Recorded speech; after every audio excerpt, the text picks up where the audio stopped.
Have you ever wondered what happens when the kindest person you know finally stops trying? Not because they stopped loving, not because they've become bitter or cold, but because something inside them has shifted, quietly, irrevocably, not with rage, not with revenge, but with the kind of silence that speaks louder than 1,000 arguments. Carl Jung called it the return of the repressed, when the parts of you buried to survive, the anger you swallowed, the needs you denied, the boundaries you never enforced, finally rise, not to destroy you, but to protect you. This is the moment when the empath, the giver, the helper, the healer, go still. They don't shout, they don't beg, they don't explain. They disappear, not into isolation, but into clarity. And it confuses the world, because we're taught that when someone retreats, it's weakness. But in truth, it's often the beginning of a strength the world didn't know they possessed. We grow up believing that kindness means availability, that empathy means servitude, that to love means to always say yes. But what if that version of kindness was never kindness at all? What if it was compliance, adaptation, a coping mechanism from a time when saying no wasn't safe? Gabor, in The Myth of Normal, says that many people-pleasers aren't kind. They're traumatized. They learned, usually in childhood, that being useful was the safest way to be loved, that being needed was more important than being seen. And so, we become useful, we become indispensable, we become emotionally fluent translators for everyone else's chaos, while ignoring the storm inside ourselves. Friedrich Nietzsche once wrote, "He who has a why to live for can bear almost any how." But he also warned, beware that, when fighting monsters, you yourself do not become a monster. And sometimes, the monster we become is the one who says yes to everything, who gives more than they have, who smiles while they're starving, who internalizes the belief that being exhausted is a badge of honor. You see, people often admire the empath, but they rarely protect them, because as long as you're useful, you are loved. As long as you're available, you're respected. As long as you're self-sacrificing, you're celebrated. But the moment you start asking, what about me? Everything shifts. There comes a point where the sensitive person, the empath, the emotional rock no longer bends. They break, not like glass, but like soil cracking in a drought. Subtle, invisible from the outside, but the ecosystem within is changing. They stop texting back immediately. They stop picking up the phone at midnight. They stop offering emotional CPR to people who never learned how to breathe on their own. And to others, this feels like abandonment. But to the empath, this is rescue. They are finally saving the one person they were never taught to save, themselves. Carl Jung believed that every human being carries a persona, a mask we wear to survive in society, and a shadow, the parts of ourselves we hide or suppress. For empaths, the persona is the eternal helper, the one who's always okay, always smiling, always listening. But behind the mask, a storm, exhaustion, loneliness, unexpressed rage, resentment so deep it feels sacred. The empath becomes a paradox, loved by many, understood by few, needed by all, held by no one. Susan David, in Emotional Agility, reminds us, discomfort is the price of admission to a meaningful life. But empaths have paid that price in full. On behalf of everyone else, they've swallowed conflict to keep the peace. They've internalized chaos so others can stay calm. They've turned themselves into containers for everyone else's pain, until there's no room left for their own. And here's the truth, they finally realize, you can be the most loving person in the world and still need boundaries. You can be deeply compassionate and still say, this is not mine to carry. Imagine a woman named Sarah. She's 32, a social worker. She's the friend who gets called at 3 a.m., the sister who mediates every argument, the daughter who absorbs her family's dysfunction without complaint. For decades, Sarah wore her empathy like armor, not to protect herself, but to protect others. But one afternoon, on a Tuesday of no particular significance, her sister called again, crying over the same toxic relationship. And for the first time in her life, Sarah felt nothing. Not cruelty, not anger, not judgment, just silence. And from that silence emerged a sentence that would change her life. I'm not available for this conversation right now. No justification, no guilt, no offer to reschedule the rescue, just truth. And in that moment, Sarah didn't become mean. She became whole. Nietzsche believed the strongest individuals were not those who never suffered, but those who suffered deeply and transformed it into wisdom. That is the empath's journey, from self-abandonment to from compulsive giving to conscious choosing, from emotional servitude to spiritual sovereignty. And what makes this journey so dangerous? It's not that you stop loving, it's that you finally understand that your love is sacred, that it should never be extracted by guilt, fear, or obligation. You become dangerous to systems that fed on your depletion, to relationships that were only one-sided, to people who mistook your compassion for compliance. You're not broken for wanting peace. You're not selfish for choosing rest. You're not cruel for no longer wanting to be used. You're just waking up, and this is only the beginning. We often talk about empathy as if it were a spiritual gift and unchosen virtue, flowing freely from those born with a soft heart. But the truth is more complicated. Most empaths weren't born with endless reservoirs of compassion. They were taught conditioned to feel for others more than they ever learned to feel for themselves. They were rewarded for suppressing their own emotions, praised for their patience, admired for their understanding, applauded for their silence. And over time, they mistook that applause for love. Dr. Gabor says it plainly in The Myth of Normal. When we repress who we are to stay connected, we don't stay safe, we stay split. That's what empathy becomes in a traumatized world. Not connection, not care, but a chronic splitting of the self to serve the emotional needs of others. They sense, often without words, that the room feels lighter when they're helpful, when they're quiet, when they smile.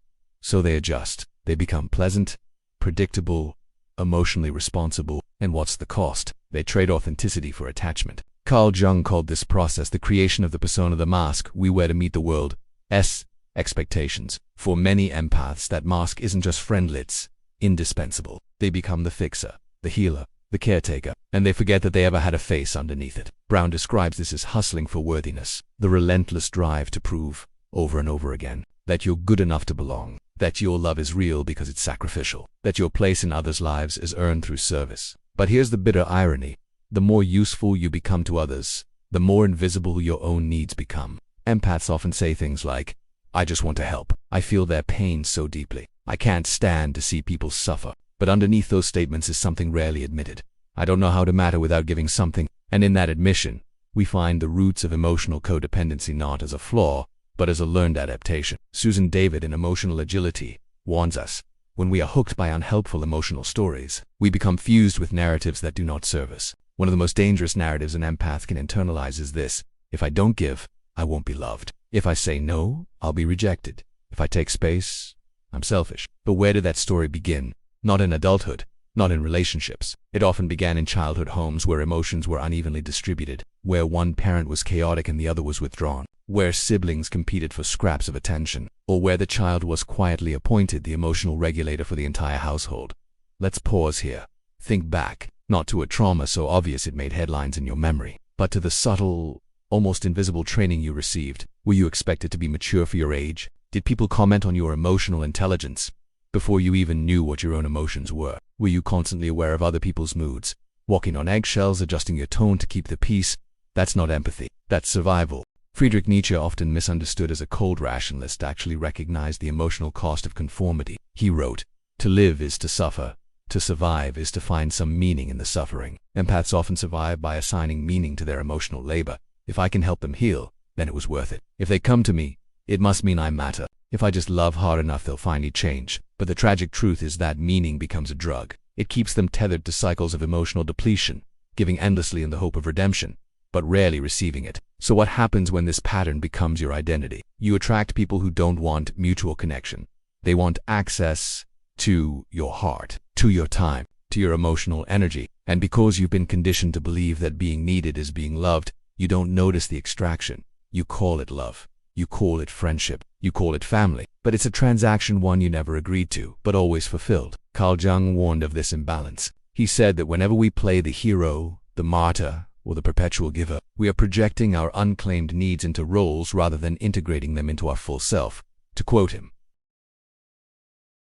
"The most terrifying thing is to accept oneself completely, because to accept yourself completely as an empath means acknowledging that you, too, have limits, that your love is not infinite, that your time, your energy, your soul are not resources others are entitled to just because you're kind." Let me tell you about someone else.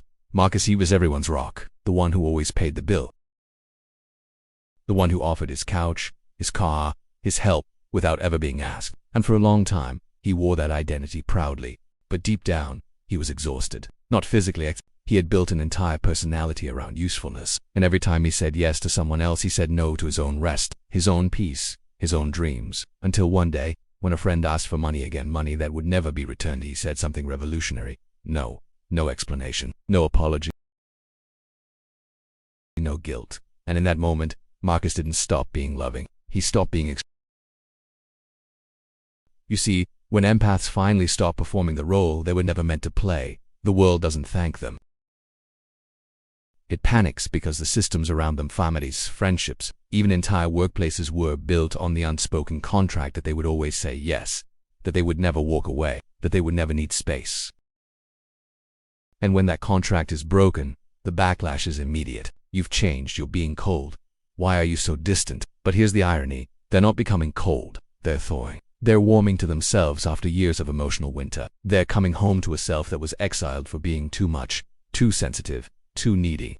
Nietzsche again offers clarity here. The individual has always had to struggle to keep from being overwhelmed by the tribe. To reclaim your empathy is to risk rejection by the tribe. To say, I love you, but I love me too. To declare I care, but I will no longer sacrifice my soul to prove it. This is dangerous, not because it hurts others, but because it threatens the entire paradigm of how we've defined worth.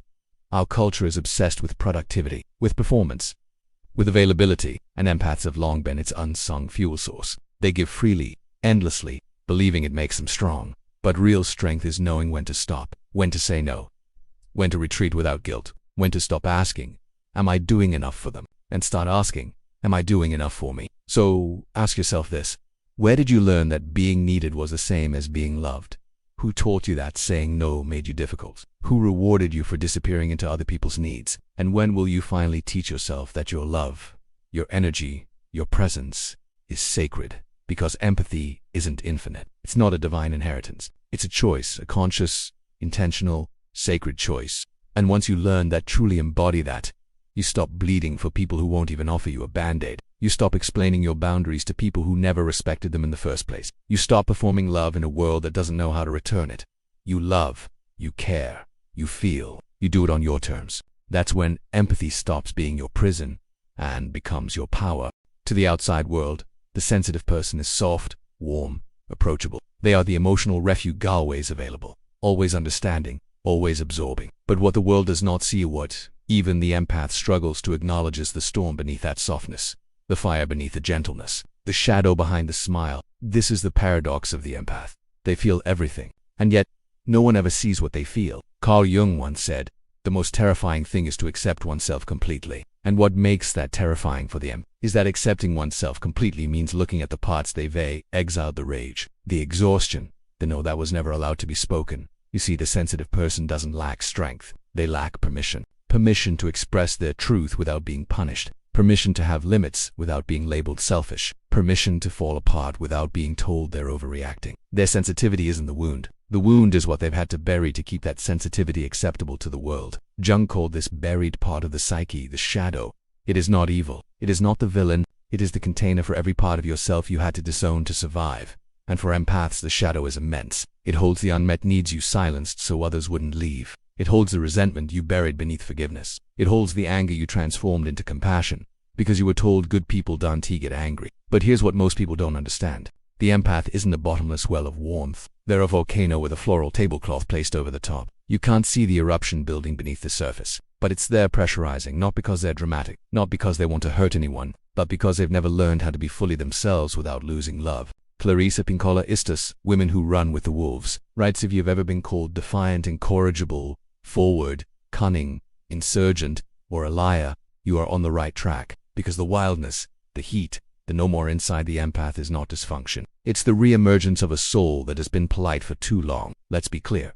Anger is not the opposite of empathy. It is the voice of empathy when your boundaries have been crossed too many times. It says, I deserve better. It says, this isn't love, it's dependency. It says, you've mistaken my heart for a tool, and I am no longer available for use. And that's why empaths struggle so deeply with anger, because they've been trained to feel responsible for how others feel, even when others hurt them. James Hollis, a Jungian analyst, said it best.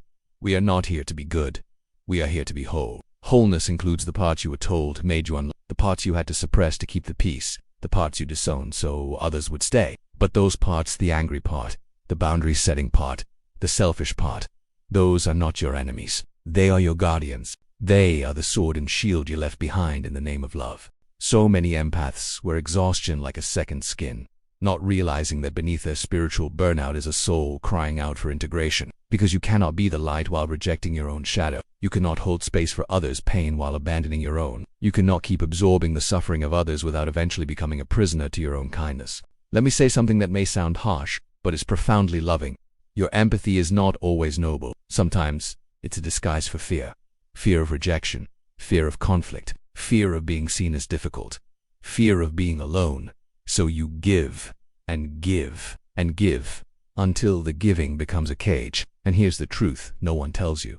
Every empath eventually reaches a point where their nervous system revolts, where the body begins to whisper what the voice has been too afraid to say: headaches, chronic fatigue, anxiety, emotional numbness, social withdrawal. This is not burnout. This is your body protesting your emotional servitude. This is your soul saying, I cannot be everything for everyone anymore. Think of the shadow as your backup generator, the part of you that steps forward when the persona of the false self has nothing left to give. It says the words you've swallowed.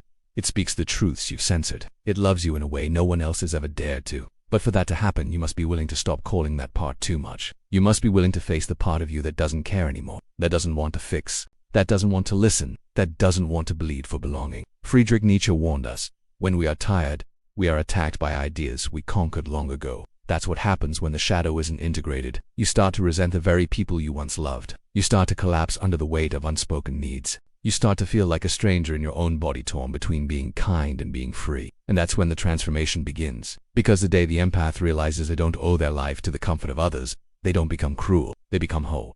Let me tell you about a moment. Maybe you've had one like this. A woman sits in her car after a long conversation that drained her spirit. Another hour of offering advice, of calming someone's panic, of translating emotional chaos into stability. And she looks at her reflection in the rearview mirror and whispers, I don't want to do this anymore. That's not a breakdown. That's a breakthrough. That's the voice of the shadow, the part of her that refuses to be invisible any longer. Integration begins, not with a scream, but with a whisper. I matter too. You begin to honor your exhaustion. You begin to allow your anger to teach you instead of shame you. You begin to say, I need, without apologizing for it. And slowly, the shadow no longer feels dangerous. It feels sacred.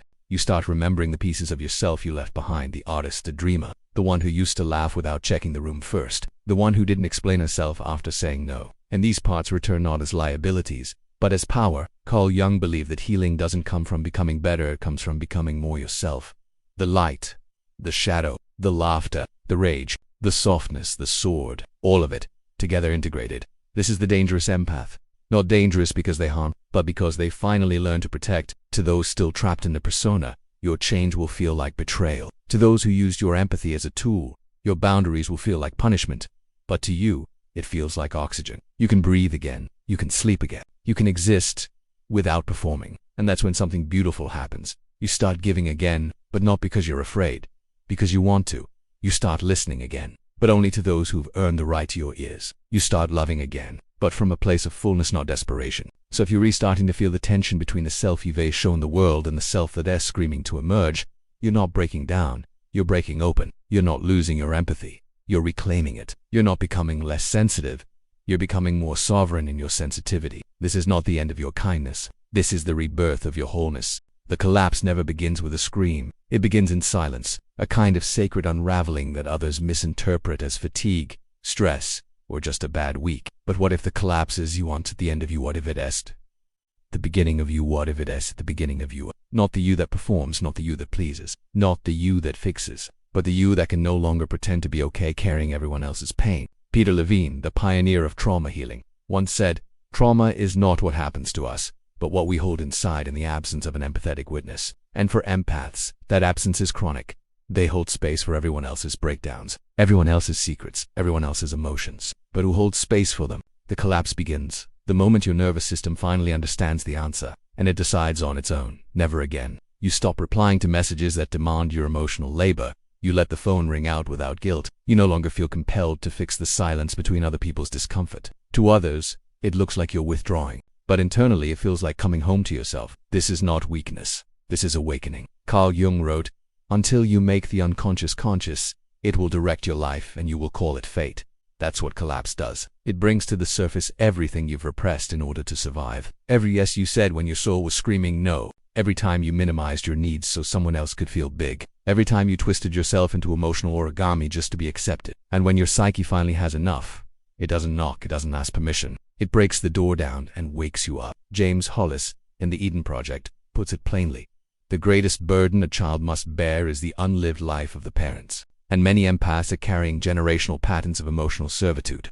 They learn to parent their parents, to fix their siblings, to soften the emotional chaos of the home, so that no one else would fall apart. But in doing so, They became the strong one, the responsible one, the emotionally available one. And no one ever asked them, but who are you when you're not carrying us? Let me tell you about Sarah again, 32 social worker. She had been absorbing everyone's pain for decades without protests, without question. But her collapse didn't come from betrayal, it didn't come from a dramatic blow-up. It came on an ordinary Tuesday. A sister called again, same pattern, same relationship drama, same expectation. Fix me, hold me, make sense of my chaos. But Sarah had no words left. Not because she didn't care, but because her soul had no space left to hold someone else's storm. She didn't scream, she didn't argue, she just said, I'm not available for this conversation right now. And the call ended, but her awakening had just begun. Neuroscience tells us that the body always keeps score. When you say yes, while your nervous system is screaming no, your body stores the tension. Tight shoulders, clenched jaw, migraines, irritable bowel, insomnia.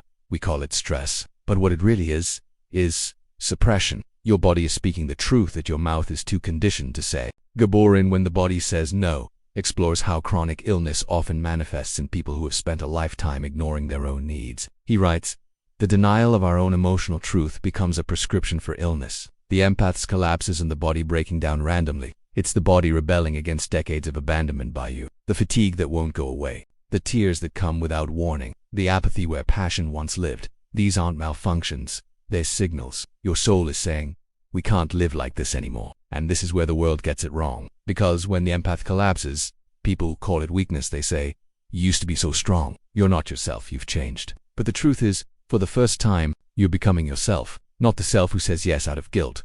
Not the self who offers love like a sacrificial lamb. But the self who finally says, I'm done disappearing just to make others feel whole. In Jungian psychology, this is the tension of opposites, the unbearable psychic strain between your persona and your shadow, between what you show the world and what you truly are. And collapse is what happens when that tension can no longer be sustained.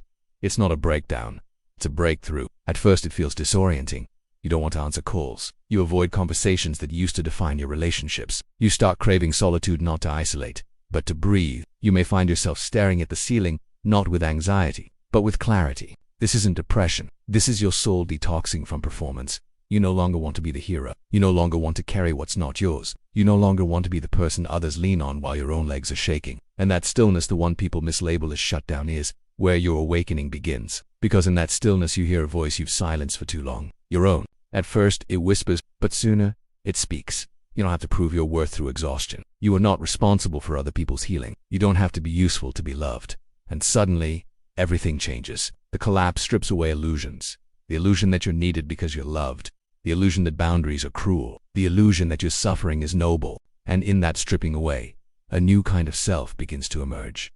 Not the savior, not the rescuer, not the therapist friend, not the emotional sponge, but you're a real, radiant in your enough. Some people won't recognize you anymore. They'll say, you've changed, you've become cold, you're not as kind as you used to be. Let them say it, because what they're really saying is, you're no longer easy to manipulate. You no longer center my needs above your own. You've stopped bleeding for me, and I don't know how to love you if you're not suffering. But others will notice something different. They'll see that your eyes are clearer, your posture more grounded, your energy no longer leaking. They'll feel it in your no, not sharp, but firm. They'll feel it in your silence, not avoidant, but sovereign. They'll feel it in your presence, not scattered, but rooted. And they'll say, you seem different, stronger, more you. And they'll be right. This is what James Hollis meant when he said, the goal is not happiness.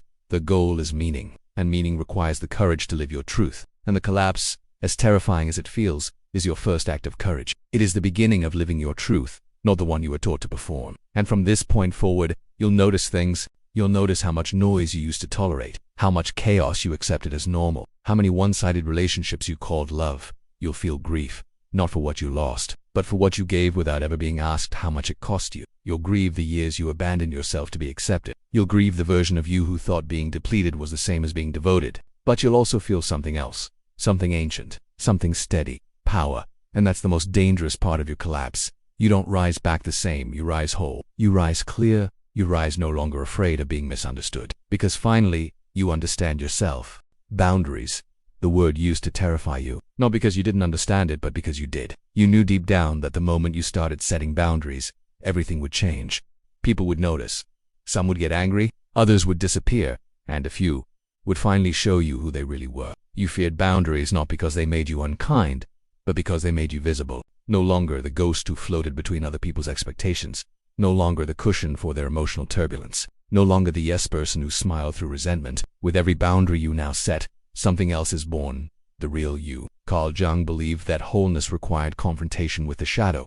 But he also said the shadow wasn't only dark. Sometimes, what we bury isn't ugly. It's beautiful. It's sovereign. It's the voice inside you that once whispered, "I deserve better," and got shut down by fear. Setting boundaries isn't about control, it's about clarity. The clarity that says, this is where I end and you begin. This is what I will give and what I will no longer sacrifice. This is my soul's oxygen and I refuse to suffocate ever again. Let me tell you a secret most sensitive people never hear. You were never too much. You were just too accessible. And now, as the collapse fades and clarity rises, you realize your kindness is not a contract. Your love is not a subscription. Your presence is not a public utility. It's sacred. It's selective. It's sovereign. And the only people who will resent your boundaries are the ones who benefited from your lack of them. Bell Hooks once wrote, "Love and abuse cannot coexist." For years, you thought it was loving to say yes when your body said no, to stay in conversations that drained your spirit, to forgive without change, to give even when it cost you yourself. But that wasn't love. That was self-abandonment masquerading as devotion. And now, you've retired from the role of the emotional mule. You've learned that saying no is an act of love, not just for you but for them. Because boundaries expose truth. They show you who's capable of mutuality and who's only there for extraction. When you stop being endlessly available, people reveal their emotional age. Some throw tantrums. Some throw guilt. Some throw silence. Let them. That's not rejection.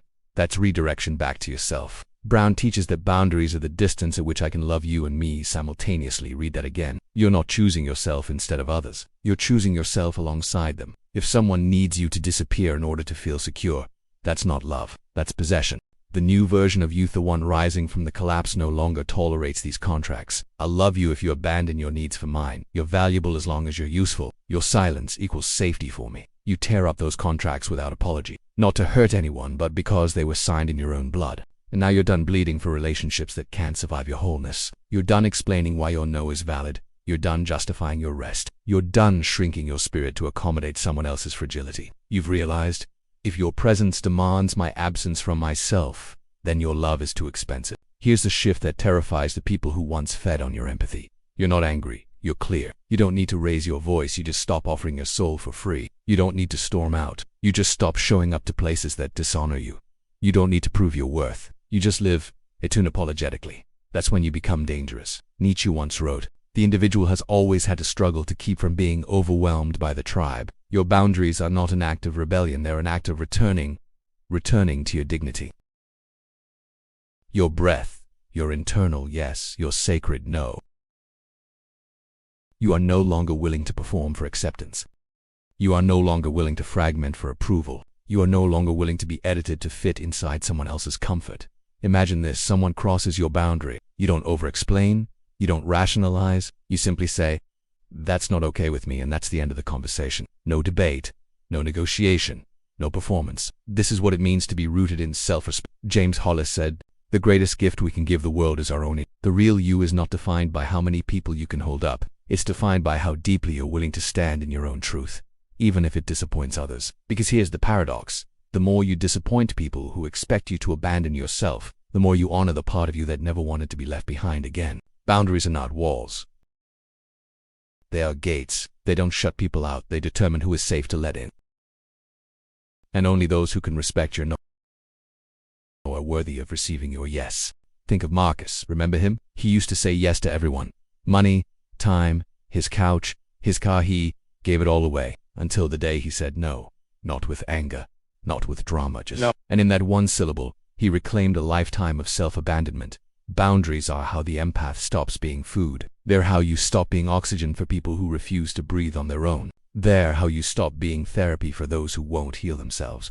They're how you stop being comfort for those who create chaos. You don't love people by breaking yourself to fix them. You love people by modeling what self-respect looks like in real time. So the next time someone says, "You've changed," say, "Yes, I'm finally becoming honest with myself." The next time someone says, "You're being selfish," say. The next time someone asks, "Why are you so distant?" say, "Because closeness without safety is not intimacy, it's survival." From now on, you rest without guilt.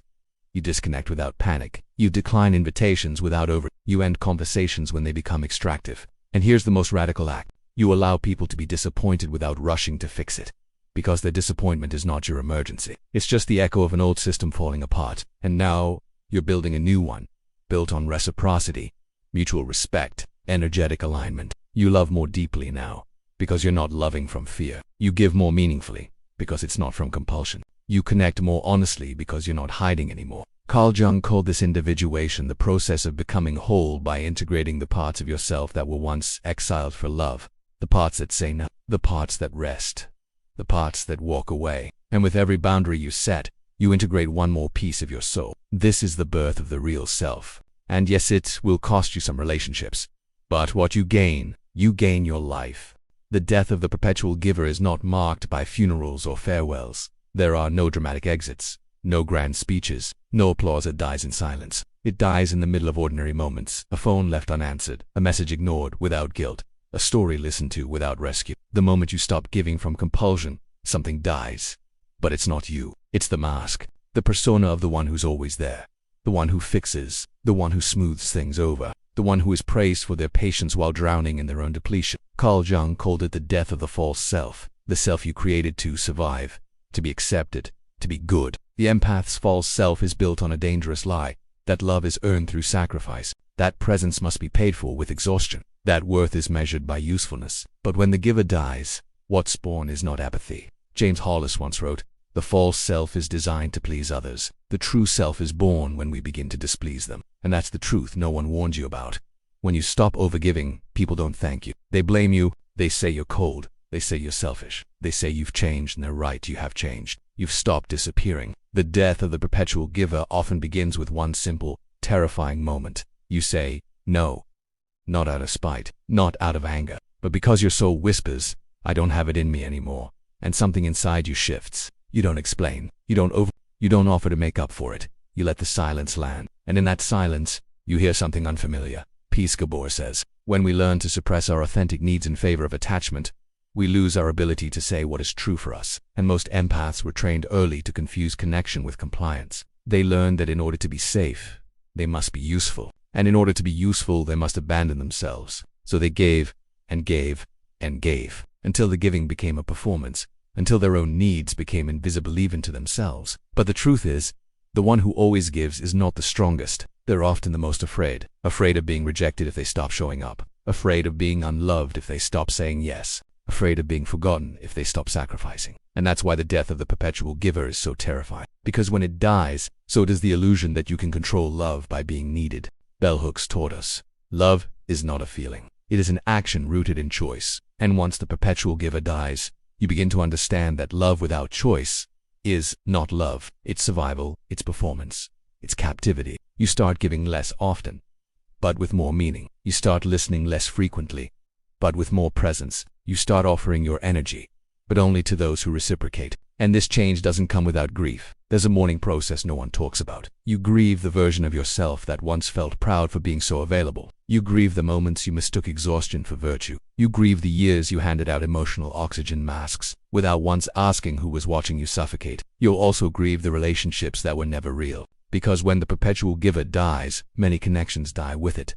Not because you've become cruel, but because those relationships were built on imbalance. When you stop being the one who calls, who listens, who shows up, you find out something heartbreaking and liberating. Some people were never with you. They were with the version of you that overfunctioned for their comfort. This truth is not meant to make you bitter. It's meant to make you free. Because once you stop playing the role, you make space for relationships that are real. You stop being loved for your performance and start being seen for your presence. You stop earning worth through sacrifice and start recognizing your inherent value. Nietzsche wrote, "He who has a why to live can bear almost any how." And the death of the perpetual giver reveals the most sacred why. I am not here to be consumed. I am here to become whole, to become real, to become sovereign. Think of the difference between a tree and a vine. The vine wraps itself around whatever's closest, growing in reaction to what supports it. The tree grows from within, rooted, firm, unyielding. For years, you were the vine growing toward whoever needed you. Now, you are becoming the tree, still nurturing, still giving, but from your roots, not your desperation. When the giver dies, you stop being afraid of being misunderstood. You start choosing peace over performance, solitude over emotional chaos, clarity over connection at any cost. You develop what psychologists call earned secure attachment, where you no longer need to rescue or be rescued to feel loved. You begin to love differently, not because you expect to be completed, but because you already are. You don't love to be chosen, you love to share your wholeness. And suddenly, you realize very few people know how to meet you here. And that's okay, because you're no longer chasing quantity. You're choosing quality. A few aligned, reciprocal, soul-nourishing relationships are worth more than 100 one-sided performances. This is where true discernment is born. You no longer give just because someone is suffering. You no longer feel guilt when you protect your energy. You no longer feel responsible for emotional fires you didn't start. You let people feel their consequences. You let them sit in discomfort. You let them grow or not grow, and you stop thinking that has anything to do with your worth. The death of the perpetual giver teaches you this. You are not a solution. You are a soul, and your soul was never meant to be currency. For people who don't know how to sell, and then something miraculous happens. The love you receive begins to change. It becomes quieter, slower, more deliberate. It no longer pulls at you. It no longer demands explanation. It no longer takes more than it gives, and you no longer shrink in its presence. Because this love sees the real you. Not the role, not the service, not the availability. Just Carl Jung called this integration. The moment when what was hidden and rejected is finally you are no longer disliked. You are shadowed. And your boundaries, your clarity, your sovereignty, they aren't signs of coldness. They're signs that you've come home. So, if you find yourself hesitating to give, pause. Not from fear, but from reverence. Ask, is this mine to hold? Is this given from choice or compulsion? Is this sustainable? And if the answer is no, release it. Without guilt, without justification. Because you no longer give to be loved. You give because you are love. You are not less generous now. You're more sacred with your generosity. You are not colder. You're more honest. You are not harder. You're more discerning. The giver hasn't died. The performer has, and in her place stands someone radiant, rooted, whole. The kind of person who can hold space without disappearing. Who can love without losing themselves. Who can give without being devoured. You've changed, that's the first thing they say. Not as a compliment, not as a curious observation. You've changed as if your evolution is a betrayal. As if becoming whole is an insult. As if your healing is an inconvenience to their control. But what they're really saying is this. You've stopped absorbing what isn't yours. You've stopped performing for love. You've stopped rescuing them from themselves. You no longer exist as an emotional sponge. You've become a mirror, and that's what terrifies them. Carl Jung once said, everything that irritates us about others can lead us to an understanding of ourselves. But most people don't want understanding. They want projection. They don't want to be seen. They want to be soothed. They want their mess reflected back to them as compassion, not responsibility. And when you stop absorbing their chaos and start reflecting it, you become dangerous. Not because you attack, but because you hold up the mirror. This is the mirror effect. And for the empath who stopped bleeding, it's the moment everything begins to shift. The mirror does not argue. It does not explain. It does not rescue. It simply reveals. And revelation is uncomfortable. You used to take their mood personally. You used to take their silence as your fault. You used to take their pain as your responsibility. Now, you let their discomfort belong to them. You don't rush to fill the silence. You don't chase after closure. You don't bend your boundaries for the sake of their ego. You just observe. And in that observation, the power dynamics flip. They realize you're not afraid to walk away. You're not afraid to be misunderstood. You're not afraid to disappoint. And that's what makes you dangerous, Dr. Ramani, a leading voice on narcissistic relationships, when describes this shift as gray rock energy. You stop feeding the fire. You stop justifying your emotions. You stop trying to fix what was never yours to fix. You go neutral, you go silent, you go sovereign. And that neutrality sends people into panic because now they're alone with their own reflection. For so long, you were the emotional landfill, the place where unprocessed pain was dumped, the emotional translator for dysfunction. You turned cruelty into compassion. You turned inconsistency into forgiveness. You turned neglect into empathy. But now, instead of transmuting their wounds, you reflect them. And people panic when the illusion breaks. They say, you're being distant. You've lost your empathy. You're cold now, but you haven't lost your empathy. You've stopped leaking it. You haven't become cold. You've become clear. You haven't changed who you are. You've removed who you had to be to survive. Bell Hooks reminded us that love without accountability is not love at all. And when you stop being the fixer, you force people to face the gap between what they want and what they give. You stop letting love mean access. You stop letting apology mean change. You stop letting pain mean permission. And suddenly, their reflection gets louder. Nietzsche once said, when you look into the abyss looks into you. You used to carry their abyss. Now, you simply reflect it. And many can't handle that. Because the abyss, when not absorbed, becomes unbearable to witness. And that's why people escalate when you detach. They don't say, I miss your presence. They say, you used to be there when I needed you. They don't say, I value your boundaries. They say, why are you pushing me away? They don't say, I want to grow with you. They say, you think you're better than me now. They don't want connection. They want control. And that's why your mirror terrifies them. Because for the first time, you are not performing. You are not apologizing for your truth. You are not diluting your depth. You are not hiding your needs. You're showing up as you, and what's reflected back to them is not always flattering. Think of it this way. When someone is used to a funhouse mirror that flatters their ego, a true mirror feels cruel. Not because it's distorted, but because it's honest. Your honesty isn't violent. It's just unfamiliar. Gabor once said, the greatest act of love is to stop enabling what is unwell in others. And that's what you're doing now. By no longer absorbing their chaos, you're giving them the chance to face it. You're giving them the opportunity to heal, even if they never take it. And you're finally understanding. You are not the healer. You are the mirror. And still, it's not easy. Because some of these people you love, some of them are family. Some of them raised you. Some of them shaped your very identity. But now, your identity is shifting. You are no longer shaped by the need to be needed. You are shaped by truth. You're not here to reflect a fantasy. You're here to live your reality. You are not responsible for someone else's inability to You are not cruel for needing distance. You are not selfish for needing reciprocity. You are simply done carrying mirrors for people who refuse to look. And something extraordinary happens when you hold your mirror long enough. The right people see themselves clearly. They say, thank you for showing me what I couldn't see. I didn't know I was doing that. I want to do better. These people are rare, but they're real. They don't fear your clarity. They grow because of it. They're not threatened by your boundaries. They're grateful for them. They don't love your performance, they love you. And this is how you begin to choose differently. You no longer look for who needs you, you look for who sees you. You no longer rush to fix. You pause and ask, is this mine to hold? You no longer fear silence, you trust it. Because in silence, the truth reveals itself. Carl Jung said, your vision will become clear only when you look into your heart. Who looks outside, dreams.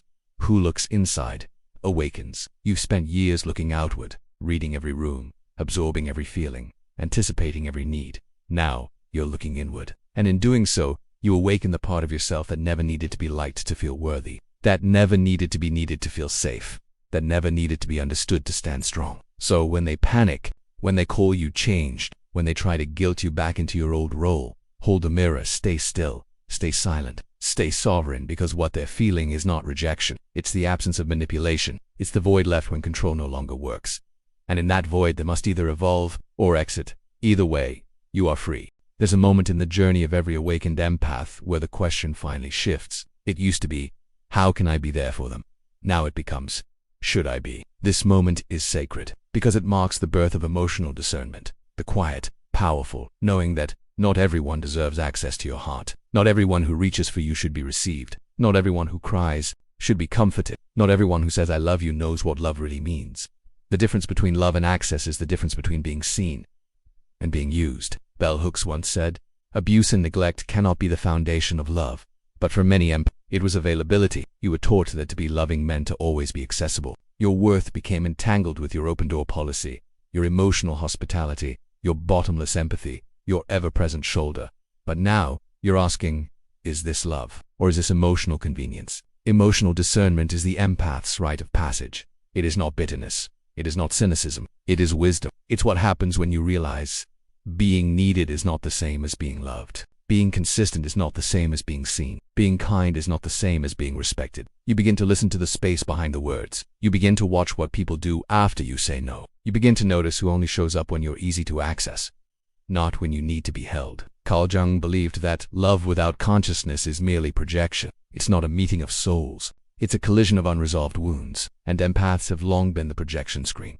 People don't fall in love with you. They fall in love with what you give them. And that's the heartbreak no one talks about. You've likely had these thoughts. If I don't help, they'll fall apart. If I don't respond, I'm being cruel. If I don't forgive, I'm holding a grudge. But here's what emotional discernment teaches you. Sometimes helping hurts. Sometimes responding enables. Sometimes forgiving without change is just spiritual code. Gabor in The Myth of Normal reminds us, the question is not whether we are traumatized, but how our trauma shows up in our relationships. Empaths often carry the trauma of being over-responsible, of being the peacemaker, of being the container for everyone else's chaos.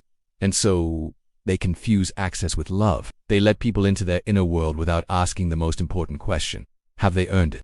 Dr. Nicole LePera calls this the expansion of the emotional window. It's when you finally recognize the difference between emotional resonance and emotional entitlement, between shared vulnerability and manipulative exposure. Just because someone is in pain doesn't mean they get to deposit that pain into you. Discernment teaches you to pause, to breathe before responding, to feel before fixing, to ask yourself, am I giving this because I choose to, or because I feel obligated to? It's power.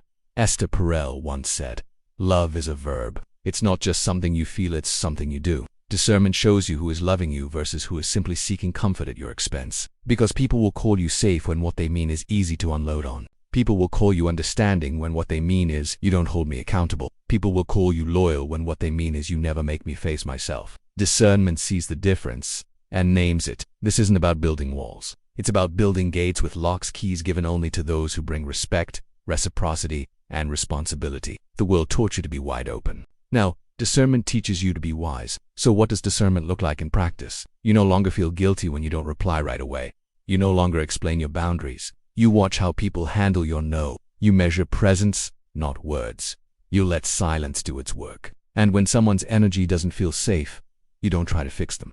You leave. And yes, this will feel unfamiliar, because you're used to being the one who stays, the one who tries, the one who always gives the benefit of the doubt. But discernment whispers, who are you betraying to stay here? And suddenly, loyalty to others becomes less important than loyalty to your own nervous system. Nietzsche wrote, a thing is not necessarily true because badly uttered, nor false because spoken magnificently. Discernment lets you see beyond appearances, beyond sweet words, beyond tears.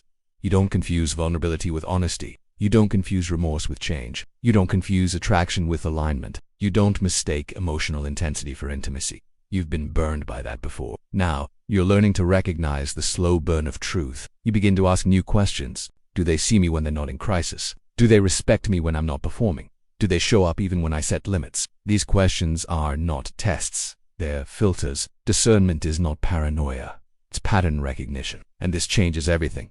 Because now, you're not just healing, you're choosing. You choose who gets to be close. You choose when to give. You choose how to protect your peace. And for the first time, you understand that access is a privilege, not a right. Here's what no one tells you. When you develop discernment, your relationships shrink, but they also deepen. You may go from 10 friends to 2, but those 2, they see you, they hold you, they respect your no, and they don't panic when you're not performing. They stay. Not because they need you, but because they value you. This is the turning point. You stop saying, they love me, and start asking, do they love me well? Because love without care is not love.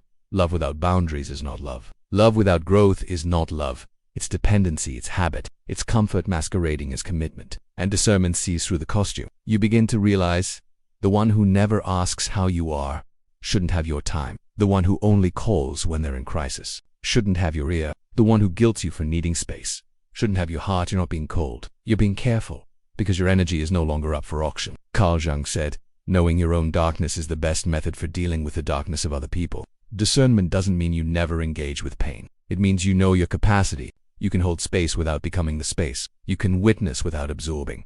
You can love without being consumed. So ask yourself, who in your life loves your presence and who only loves your performance? Who grows with you and who expects you to stay in their shadow? Who matches your energy and who drains it? Your answers will set you free. Discernment is not a wall. It's a mirror. It shows you who is compatible with your truth, not just your trauma response. And when you begin to love with discernment, you stop falling for potential. You stop over-investing in chaos. You stop explaining your boundaries. You just live them. You no longer ask, what do they need from me? You ask, what do I need in this connection to feel safe, seen, and whole? And if the answer is, they can't give that, you bless and release with love, but without hesitation, because you've paid too high a price for access that was never sacred. This is what it means to be a dangerous empath. Not dangerous because you harm, but because you discern, you choose, you filter. You'll protect your heart like it matters because now it finally does. And from that protection flows a deeper, fuller, more grounded love. Not chaotic, not reactive, not sacrificial, but holy, aligned and deeply earned. There comes a moment in the empath's transformation when the world stops recognizing them, not because they've lost their light, but because they've stopped dimming it for anyone else's comfort. They no longer soften their voice to keep the peace. They no longer smile when they're dying inside. They no longer explain why their no is valid. This isn't arrogance. This isn't cruelty. This is psychological sovereignty. Carl Jung called it individuation, the process by which a person becomes whole, not by rejecting their darkness, but by integrating it. The sovereign empath is not the one who gives endlessly. It's the one who chooses when, how, and why they give. They are no longer ruled by the fear of being alone. They are no longer driven by the need to be needed. They are no longer seduced by the illusion that love must cost them their identity. They have become the ruler of their inner kingdom. Psychological sovereignty begins with this simple, terrifying truth. You are not required to abandon yourself to keep others comfortable. And yet for most of your life, you did. Because you were taught that love meant sacrifice, that kindness meant silence, that empathy meant never walking away. But that was never love. That was training. Training in self-abandonment. Training in compliance. Training in surviving by staying small. Alice Miller, in The Drama of the Gifted Child, explains that many emotionally attuned people learn to suppress their own needs in order to receive conditional love. They became high-functioning, high-empathy, high-ability humans, internally fractured, externally applauded. And the pain of that fracture, it never leaves until sovereignty arrives. So what does sovereignty look like? It looks like presence without performance. It looks like love without losing yourself. It looks like power without permission. The sovereign empath knows their worth is not transactional. Their energy is not a communal resource. Their softness is not a weakness to be weaponized. They no longer enter rooms hoping to be seen. They enter already belonging to themselves. Brown teaches that the most compassionate people are the most Why? Because they've learned the difference between guilt and responsibility. They know your emotions are yours. Your healing is yours. Your chaos is not my emergency. They hold space, but they do not hold your life. And this is where everything begins to change. Because the sovereign empath no longer just feels. They choose. They choose who gets access. They choose what gets their time. They choose how to respond if they respond at all. This is no longer about emotional reflex. It's about intentional relationship. James Hollis said, "To become an adult is to take full responsibility for one's life without blaming anyone, including yourself." The integrated empath rises into adulthood in the truest sense, not just They no longer mother people who should be growing themselves. They no longer therapize partners unwilling to change. They no longer walk into emotional fires that were never theirs to extinguish. You become the kind of person who sees a storm and chooses not to enter it just to prove you're brave. You become the kind of person who knows that peace is not weakness. It's a boundary enforced by clarity. You become the kind of person who disappoints people by staying whole instead of impressing them by falling apart. And yes, this level of sovereignty triggers people because they were used to your flexibility. They were used to your endless explanations. They were used to your emotional labor disguised as loyalty. Now, you give no explanations. You offer no justifications. You leave when the energy dishonors your presence. This is what it means to walk in alignment with your truth. Viktor Frankl, Holocaust survivor and psychiatrist, once said, "Between stimulus and response, there is a space. In that space is our power to choose our response. In our response lies our growth and our freedom." Psychological sovereignty is living in that space. You no longer react. You respond if it aligns with your integrity. If it doesn't, you decline. Without apology, without guilt, without collapse. So let me ask you, who are you when you're not trying to be liked? Who are you when you're not performing? Who are you when you're not chasing validation through service? That version of you, the one who is direct, calm, grounded, unshakable. That's the sovereign empath. You used to believe love was now you know love is clarity. You used to believe boundaries would make you lose people. Now you know they reveal who was never really there. You used to believe your softness had to be hidden. Now you wear it with steel around it. Your power is not in your loudness. It's in your refusal to betray yourself ever again. Bell Hooks wrote, "To truly love, we must learn to mix various ingredients: care, affection, recognition, respect, commitment, and trust, as well as honest and open communication." The sovereign empath demands all of that, not just the affection, not just the attachment. And when it's not given, they walk, not because they don't love, but because they've stopped confusing pain with intimacy. Let's speak plainly. You are no longer emotionally available to people who are emotionally irresponsible. You are no longer interested in being understood by those who repeatedly misunderstand you on purpose. You are no longer motivated by guilt, fear, or obligation. Your compass is peace. Your engine is truth. Your protection is discernment. And yes, some people will call this cold. They'll say, "You've changed. You're so distant. You used to be so nice." But what they really mean is, you used to be easier to control. Now you are no longer editable. You are no longer bent. You are no longer emotionally colonized by anyone else's dysfunction. You belong to yourself. And here's what happens when you reclaim your sovereignty. You sleep better. You feel lighter. You stop anticipating explosions. You stop scanning rooms for safety. You stop checking everyone's temperature before feeling your own, because, finally, you are your own sanctuary. So what does life look like now? You don't chase, you don't prove, you don't beg to be heard. You choose solitude over dysfunction. You choose quality over access. You choose slow, deep, rooted connections over fast, chaotic, performative ones. You're no longer moved by apologies. You're moved by behavior. You're no longer enticed by potential. You're anchored in reality. You're no longer available to conversations that spiral with no resolution. You know when to leave. You know when to stay silent. You know when to protect your peace. This is your sovereignty in motion. And here's the paradox. The more sovereign you become, the softer your heart becomes. Not because it's exposed, but because it's safe. You can finally love without losing yourself. You can finally give without draining. You can finally hold space without being consumed. This is what Jung meant when he spoke of integration. You are no longer split between your shadow and your light. You are no longer a servant to your fear of abandonment. You are no longer sacrificing your inner child to keep others from feeling discomfort. You are whole. From this place, your relationships change completely. You attract people who don't need your empathy, they respect it. You attract people who don't collapse into your lap. They stand beside you. You attract people who bring their own light. Not because they need yours, but because they want to share it. The sovereign empath walks alone sometimes, but never lonely, because their own presence is finally enough. Not as a backup, not as a consolation prize, but as a throne. So ask yourself, where am I still accessible out of guilt? Where am I still shrinking to avoid judgment? Where am I still explaining to people committed to misunderstanding me? And most importantly, what would my life look like if I made every decision as the sovereign, integrated version of myself? Because that version of you, the one you've glimpsed in silence, the one who doesn't chase, the one who doesn't collapse, that version is real. She is rising. And the world will try to guilt her back into submission. But she's not going, because now she knows who she is. When an empath awakens, when they reclaim their boundaries, when they stop giving by reflex and start giving by choice, the first thing that changes isn't their inner world, it's their relationships. Because the moment you stop being emotionally available on demand, the structures that were built on your silence begin to crack. This is the part no one prepares you for. Because we like to believe that when we grow, everyone around us will celebrate. But in reality, when the empath reclaims themselves, the recalibration begins. Some relationships shift, some deepen, some disappear. Because the truth is this, your healing will either inspire people to meet you or trigger them to leave you. Carl Jung once said, there is no coming to consciousness without pain. And one of the greatest pains of becoming whole is realizing how many relationships were built on your fragmentation. You start to notice things. Subtle, quiet things. The friend who only calls when they need something. The partner who craves your presence but not your power. The parent who loves the version of you that agrees with everything, but goes silent when you speak your truth. They don't say it directly, they don't always argue or fight. They just grow distant, cold, tense, because your wholeness is asking them to evolve. And they weren't ready. Bell Hooks said it best. When we love someone, we can't save them, but we can be a witness. We can be the mirror. But some people don't want a mirror.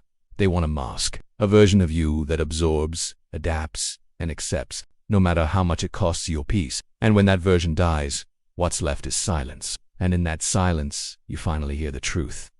This was never love. It was a contract. One where you give and they take. So yes, when you change, your relationships will be tested.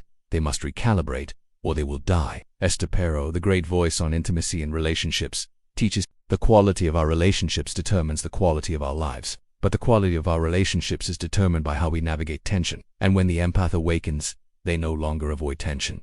They demand authenticity. They stop pretending, they stop rescuing. They stop performing emotional labor for people who refuse to clean up their own mess. And for some, that's the deal. You'll notice it first in small ways.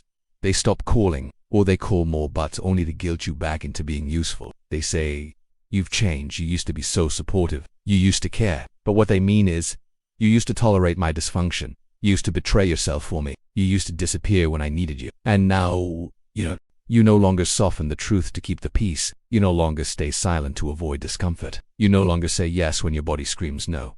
And so the roles begin to collapse. You're no longer the fixer, you're no longer the emotional translator, you're no longer the guaranteed safety net. Now, you're a sovereign being, and sovereignty is a disruptor. Some relationships adapt, they recalibrate. The people who love you, not your compliance.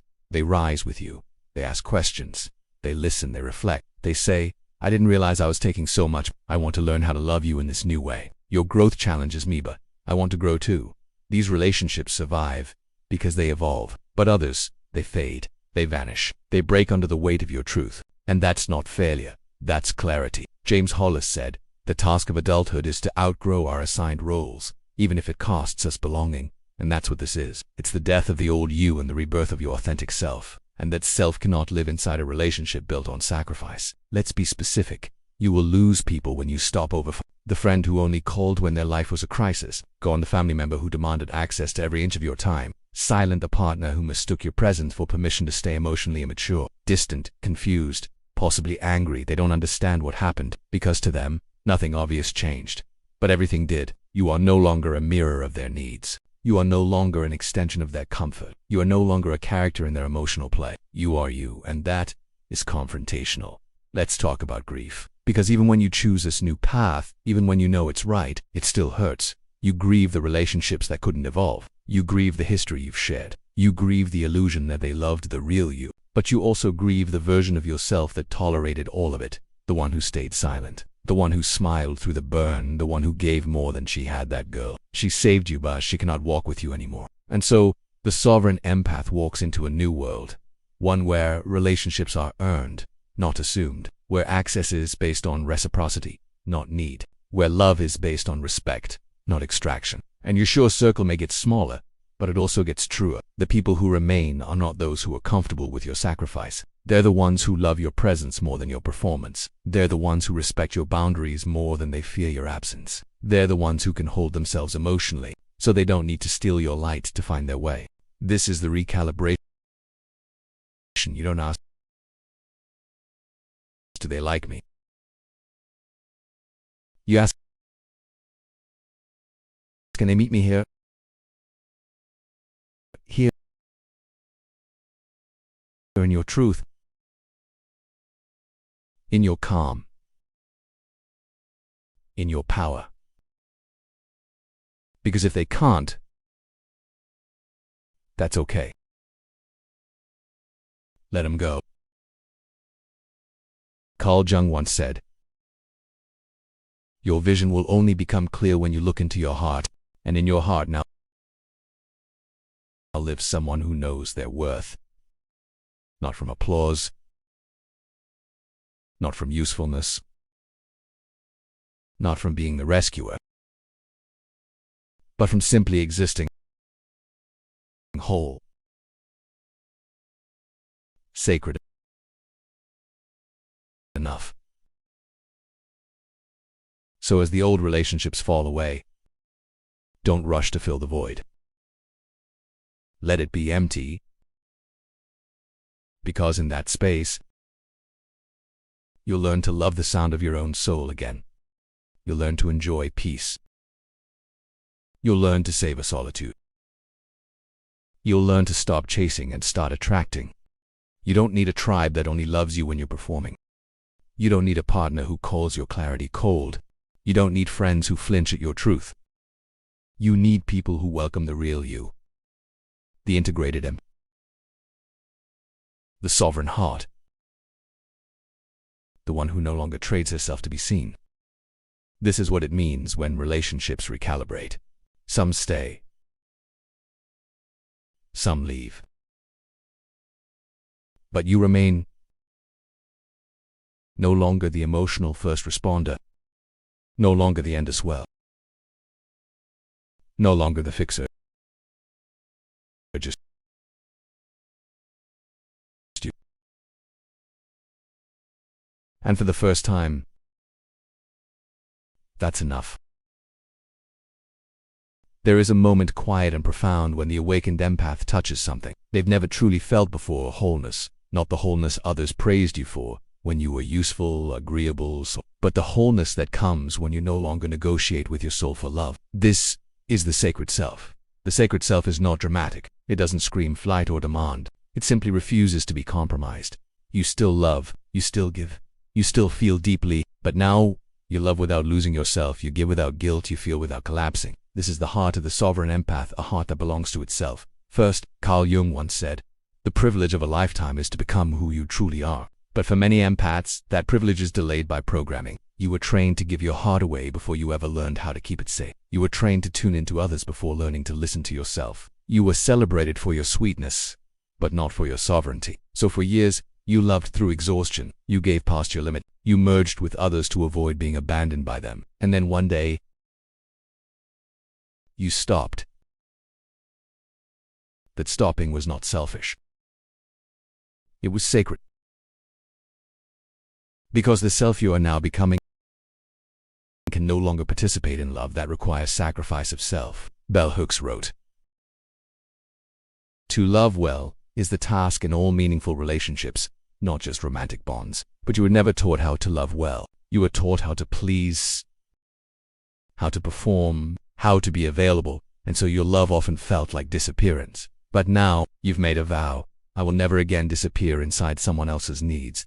This sacred self doesn't harden, it clarifies. It understands that love is not giving without limit. Love is giving with presence. It knows that you can hold space without becoming the space. It knows that you can be generous without being consumed. It knows that you can say yes without losing your no. And when this self loves, it's different. You no longer reach for those who don't reach back. You no longer explain yourself to those who don't listen. You no longer overfunction in relationships that undernourish your spirit. You don't punish. You don't ghost. You don't shame. You simply exit where you are not met, not to hurt, but to honor your center. You learn to love, not from need, not from fear, not from obligation, but from overflow, because you are no longer pouring from a cracked vessel. You are pouring from a cup that is full. And when it is emptied, you stop pouring. Brown teaches that empathy without boundaries leads to resentment. And you've learned that the hard way. You loved people who never asked if you were okay. You showed up for people who vanished when you needed support. You overextended yourself until you forgot what it felt like to receive. And now you ask yourself, is this love reciprocal? Is this connection safe? Is this interaction nourishing or draining? And if it's not aligned with your sacred self, you walk away. Not out of bitterness, out of reverence. Clarissa Pinkola said, to love a woman, connect to her soul before her body. Her soul will never lie to you. You've become that woman, the one whose soul now speaks louder than her patterns, the one whose love no longer rushes in to rescue, but sits quietly, observing, is this worthy of my time? Because you are no longer love-starved. You are no longer validation-hungry. You are no longer addicted to being chosen. You have chosen yourself, and that choice changes everything. People feel the difference in your energy. You don't explain. You don't fight to be understood. You reveal who you are through your presence, and watch who rises to meet you. This is the beauty of the sacred self. You can love and walk away and still say no. You can connect without clinging, because connection is no longer about survival, it's about alignment. And yes, some people will call you cold, but what they mean is you're no longer easy to consume. Some will say you're distant, but what they mean is you're no longer emotionally rentable. Some will say you've changed, and you'll smile and say, yes, I've finally remembered who I was before I was taught to forget. Gabor teaches that trauma often leaves us believing we are responsible for how others feel. But the sacred self unlearns that. She no longer holds guilt for someone else's discomfort. She no longer translates criticism into a command to shrink. She no longer abandons herself just to avoid being misunderstood.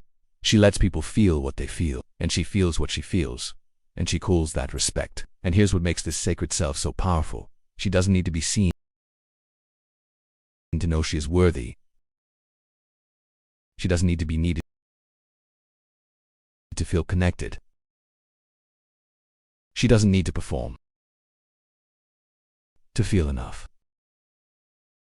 She walks into a room whole, not hoping to be chosen, but knowing she already belongs to herself. Relationships change. You're no longer available for dynamics that demand your invisibility. You no longer entertain love that feels like duty. You no longer orbit people who require your emotional bankruptcy. You now recognize the difference between intimacy and intensity, between devotion and dependency, between care and control. And you choose accordingly. This doesn't mean you've stopped feeling. In fact, you feel more, but now you feel with boundaries. You cry without drowning. You empathize without absorbing. You care without collapsing. You are no longer a leaking vessel of love. You are a sacred river, flowing where you choose, giving life, but never flooding your own foundations again. Carl Jung wrote, wholeness is not achieved by cutting off a portion of one's being, but by integration. And you've now integrated the part that loves, the part that says no, the part that walks away, the part that rests, the part that receives. You've learned that your softness is only holy when it's rooted in truth. You've learned that your giving is only love when it's given freely. You've learned that your soul is only safe when you protect it first. Now, you attract differently. You're no longer attracted to brokenness. You're drawn to wholeness. You're no longer intoxicated by potential. You're anchored in presence. You're no longer entangled in fixing. You're excited by mutual growth. Because you know this. You are not here to be someone's savior. You are here to be someone's equal. The sacred self no longer asks, am I lovable? She declares, I am sacred. Let those who see clearly approach. Let those who come in reverence stay. Let those who see me as a resource keep walking. And this is the most beautiful truth. You still love deeply, but now you love yourself just as deeply. You still show up, but only where you're valued, not tolerated. You still give, but only from fullness, not from fear. The sacred self is not unreachable. She is guarded by wisdom. She is not hard, she is clear, she is not selfish, she is sovereign. And the more you live from her, the more you remember. You were never too much. You were never too sensitive. You were never too emotional. You were always medicine. But you kept giving the prescription to people who refused to heal. Now you give to those who honor your gift. You love in a way that includes you. You walk with your head high, because your soul is no longer for rent. This is what it means to love without losing, to give without breaking, to feel without fragmenting. You have become what the world needs most. A healed, whole, sovereign empath who knows her worth and protects it like it's sacred. Because now there's a point on the path of every awakened empath where the ash shifts. You've done the inner work. You've faced the shadow. You've wept the old self into the soil. And now you're no longer someone who's simply healing. You are someone who has become dangerous not to others, but to systems of manipulation. 2 patterns of abuse, 2 cycles of self-abandonment. This is the dangerous empath. And make no mistake, they are not angry, they are not loud, they are not cruel, they are clear, and clarity is terrifying to those who profited from your confusion. For years, your empathy was used as a leash. People loved your softness so long as it didn't speak. They praised your kindness so long as it didn't say no. They respected your loyalty so long as it didn't come with boundaries. But now, you've become someone they can no longer control with guilt. Someone who no longer folds in the face of disapproval. Someone who no longer internalizes others' chaos as your fault. You have become intact. Carl Jung once said, "The most terrifying thing is to accept oneself completely." And that's what makes you dangerous. Because you've accepted the parts they told you were too much. Your depth, your boundaries, your intuitive knowing, your rage, your needs, your silence. All the things that used to keep you small, you've now reclaimed as sacred. So when we say dangerous empaths, we don't mean someone unkind. We mean someone unavailable to be used. We mean someone who has metabolized their pain and now serves truth, not approval. We mean someone who no longer leaks energy but directs it. This is not the empath who cries in secret and smiles in public. This is the empath who can sit in silence and still command the room. James Hollis wrote, "The goal of life is not happiness, but meaning, and meaning is often found where we least want to go." You've gone there, to the dark, to the loneliness, to the heartbreak, to the rage, and you didn't get stuck. You alchemized it. You took the soft clay of your pain and forged it in fire. What came out? Not a weapon, but a mirror. A mirror that reflects truth to every person you meet. Here's what makes you dangerous now. You don't need to be liked. You don't seek validation. You don't chase love. You sit in your power and let the world decide whether it can meet you there. You don't over-explain. You don't beg. You don't defend your boundaries. You speak once, and then you act. And if people misunderstand you, you don't shrink to correct the narrative. You let them. Because, what they project is not who I am. What I protect is who I am becoming. The dangerous empath doesn't need chaos to feel useful. They don't fall for emotional bait. They don't make themselves small so others feel big. They watch, they observe, they choose, not from fear but from discernment. You've become someone who no longer walks into every battle, because you've realized some battles are just invitations to bleed, and you don't bleed for sport anymore. You used to think love meant rescuing. Now you know love means respecting autonomy. You used to think boundaries were mean. Now you know boundaries are sacred. You used to think silence meant disconnection. Now you know silence is sometimes the deepest form of truth. You've stopped performing empathy. You've started embodying integrity. David White says, "The courageous conversation is the one you don't want to have." You've had those conversations with your mother, your partner, your boss, yourself. You've said the hard truths. This isn't working for me anymore. I'm no longer available for this dynamic. I love you, but I love myself too. I'm done. And when others tried to guilt you back into compliance, you didn't argue, you didn't scream, you didn't justify, you walked away. Clarissa Pinkola reminds us, the woman who returns from the underworld is never the same. And you've been to the underworld, not once, many times. You've wept in bathtubs. You've journaled through you've watched relationships rot in your hands as you tried to keep them alive with prayer. And still, you rose. Not bitter, not closed, but whole. This is the kind of danger the world needs. People who are emotionally literate, spiritually grounded, energetically sovereign. People who don't dominate, but don't submit either. People who listen deeply, but don't betray themselves to be polite. People who've transmuted their sensitivity into sight, because now you see everything, the emotional bait, the manipulation masked as love, the false urgency, the weaponized guilt. And instead of reacting, you choose presence. That's what's dangerous. You are no longer available for codependent love.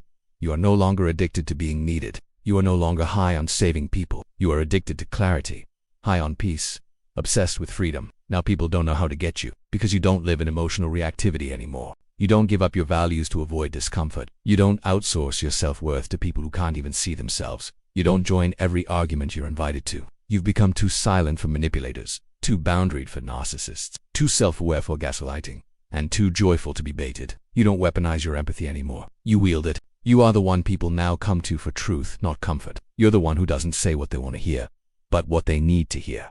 And that's why some fear you. You've stopped being soft for their benefit. You've become real. The dangerous empath no longer asks, will they stay if I speak my truth? They ask, why would I stay if I can't speak my truth? And that's the shift that unlocks everything. You've walked through the fire. You've grieved the old self. You've buried the mask. And what stands here now is someone who knows how to love without someone who knows how to give without depletion, someone who knows how to listen without losing themselves. You are no longer performing a role. You are embodying your soul. So if they say you're dangerous now, smile because they're right. You are dangerous. Too codependent. Two systems that demand silence. Two people who mistake kindness for compliance. To everything that hoped you would stay small. You're no longer here to be enough for others. You're here to live as enough for yourself. That's power. That's peace. That's freedom. That is a dangerous empath. And now, you return. Not to who you were, but to who you were always becoming. Not broken, not bitter, not empty, but whole. Because this wasn't just a healing journey. This was a homecoming. You've come home to your soul. You left the version of you who begged, who bent, who believed that love was something to earn. You buried the performer, the pleaser, the person who smiled through betrayal just to avoid being alone. And in her place, you found someone you never thought you'd meet. Yourself, your voice, your boundaries, your softness with steel beneath it. You didn't become cold, you became clear. This world doesn't know what to do with a clear woman. A woman who doesn't beg to be seen. A woman who doesn't flinch at silence. A woman who knows her worth without performance. But you're not here to be understood by everyone. You're here to be undeniably you. And yes, some will walk away now that you've become real. Let them. Your truth is not negotiable. Your peace is not a bargaining chip. Your soul is not a subscription service. There is no going back. You've grieved too much, learned too much, lost too much, grown too much. You've outgrown your old cage. And the strange thing is, you're not angry about the cage anymore. You're grateful for it, because it taught you to fight for freedom. And now that you've tasted it, you'll never forget what it feels like. So when you stand in front of the mirror now, you don't just see a survivor. You see an architect, a woman who built herself from silence, from sorrow, from fragments. A woman who now walks in rooms not wondering if she belongs, but discerning if the room is worthy of her presence. Carl Jung said, until you make the unconscious conscious, it will direct your life and you will call it fate. And you made it conscious. You saw the pattern, you felt the ache. You faced the shadow and you rewrote the story. You didn't wait for someone to come rescue you. You became your own rescue. Now, your empathy is no longer your weakness. It is your compass. Your intuition is no longer dismissed. It is your authority. Your silence is no longer and your boundaries, they are not walls. They are altars that protect the sacred in you. And yes, there will be days when it all feels heavy again. You will still feel everything. You will still ache for others. You will still love deeply, but you will no longer abandon yourself to do so. You are tethered now not to others but to truth, to soul, to source, to the deepest you. Let others think what they want. Let them call you distant. Let them say you've changed. Because you have, and if they can't meet you where you are, they were never meant to walk where you're going. You are no longer here to be consumed. You are here to be witnessed, to take up space, to say no, to say yes, to say nothing at all. You are no longer shrinking. You are arriving. And to the ones watching this, the ones still breaking, still bending, still bleeding quietly, you are not too sensitive. You are not too much. You are not too late. You are just beginning. Let the old version fall. Let the mask burn. Let the ache be the doorway. Because on the other side of your silence is a voice you've never fully heard. On the other side of your fear is a strength that cannot be stolen. And on the other side of your healing is a version of you so powerful, so rooted, so whole, that even your past wouldn't recognize her. This is not the end of your journey. This is the end of pretending.